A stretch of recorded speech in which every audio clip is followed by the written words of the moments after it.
Laighean Galibh slat taush sa shrál ina deisbántais, fad is a dáirigh taisbántas Cill Chainnigh níos mó ceistena ná aonar deile.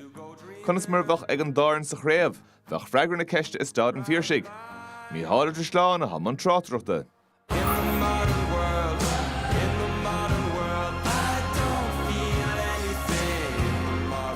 Deisnis ag Cill Chainnigh briste tríd an todí ón códios na Shamróga. Sorir tar fad ag a siúd. Calvin fiocht an ceanóras ó smat gáling ag an lán tosaí. Deis ar cúlín ag a deire. Is Conor Whelan ag aim siú. Galibh arís tá si tusna fad níos fearr an tuid seánóna. Deis an son ag Rory Burke agus tá an cúl. Neadathe sa líon tán ag Burke. Obairúnta. Nuair dul trasna. Corta dubh má seag Mikey Carey agus tá an buile Eric ag a deire.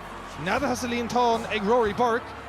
Galibh a chat aríist. Sár haspánta sa chéad lehanson.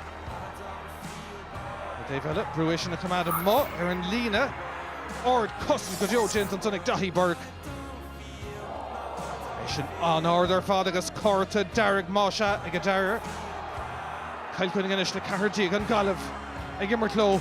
An éascar fad agus well. Sin neadathe go héasca ag Jason Rabbit. An Galibh levéil omlán difriúlan sa cléthe. Éasca agus ró éasca ag a deire Aaron Island. Shaft gúlín díag a bheith after is a gomórta strathe. Bheith duna híl go meach se cóil chun sa trónóna. Níl Cill Chainnigh istigh Lohéin. Deis ag a deire ag TJ agus é sin sa líon tánaige. An Galibh aríist. Darren Erie. Agus Eric Ellenson. Haran Trasnán éasca ag an Galibh ag a deire. Obair le déanamh go cinnte ag Cill Chainnigh.